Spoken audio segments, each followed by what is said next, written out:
This is Core Conversations with Natalie Baggio. Welcome to Core Conversations. I'm Natalie Baggio, and today I'm joined with Chris Fox, our Chief Nurse Executive at Corewell Health Lakeland Hospitals. Welcome, Chris. Thank you for being here today. Yes, thank you for having me, Natalie. I'm excited to be here. So how long have you been a nurse? I have been in nursing for 40 years. I started my career back in Pittsburgh, where I was a new graduate in critical care. Quickly learned that I loved leadership, and the passion has never died for me. Just love being a nurse. I'm sure you've seen a few things change over 45 years. Just a few. You know, as nurses, as me being a nurse as well, we talk a lot about clinical excellence and the importance of how we practice as nurses and how that really drives patient outcomes and patient experience. But as a chief nurse, how would you describe clinical excellence? Sure. You know, we always think about having excellent outcomes, but I think it starts with having a whole team that shows up every day. They're here to devote their time and their energies to doing the very best they can for our patients.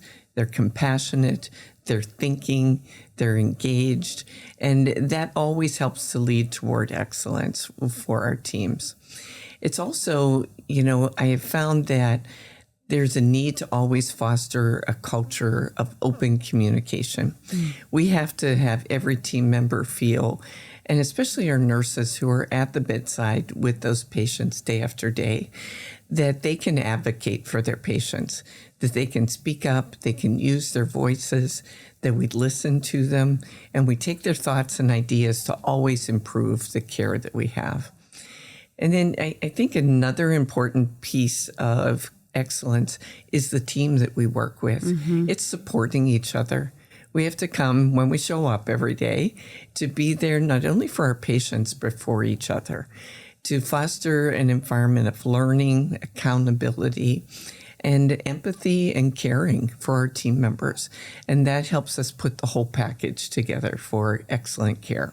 I love that you mentioned advocacy and culture, but it goes beyond that as well. It's like investing in nursing's growth and how they continue to evolve, because that clinical excellence changes over time and that definition of it. I know when I moved here, I was so impressed with the amount of support our organization gives to our nurses and the investment for our nurses to continue to grow in their education. And Absolutely. I know we've transitioned a lot of nurses from associate's degrees to bachelor's degrees. And I'm sure you're really proud of that work too, which all drives the clinical excellence. Yes, absolutely. It's been so nice to see our nurses who have just thought about going back for their bachelor's degree to achieve it and to be excited about it and to bring that knowledge that they've learned through that education back to the bedside to help take care of their patients. So despite all the great things that are happening, what are some of the things that might be keeping you up at night? Oh, boy. Certainly a few of them. So excitement as well as concern. So the exciting part is nursing is just, I still have a passion. I always will have a passion for being a nurse. And there will be continued opportunities and growth and new expansions into the nursing field that is very exciting. What's concerning is workforce shortage. We know that that is a real challenge out there. Burnout of staff and of nurses, and to try to keep them at the bedside, loving what they do. We try to focus on making sure they have the support, the tools, the equipment that they need so that they can give their best every day. We're also really looking at our care models and designing models that are something that our team members want to be, to grow into, and to stay for a sustained period of time with us. So challenges, but a lot of great opportunities as well. I'm excited about the innovations that are coming to make work more efficient. But also, I remember when I became a nurse, mainly nurses practiced in a standard way. But today, nurses can infiltrate different positions throughout healthcare, which I Yes. think is very exciting, but also creates challenges for the workforce shortage. Yes. And we know there's so much work going on into preventative health. So that when we thought of nursing, it was typically at the bedside in a hospital, but that's changing, as you said. There are new careers opening for nurses, and I think that'll continue to expand. Nurses will be out in the communities helping to prevent illness and keep patients well instead of the traditional focus on achieving wellness after somebody has been ill. So a lot of great things in the future. Absolutely. So what is something you're most proud of? I love mentoring new leaders.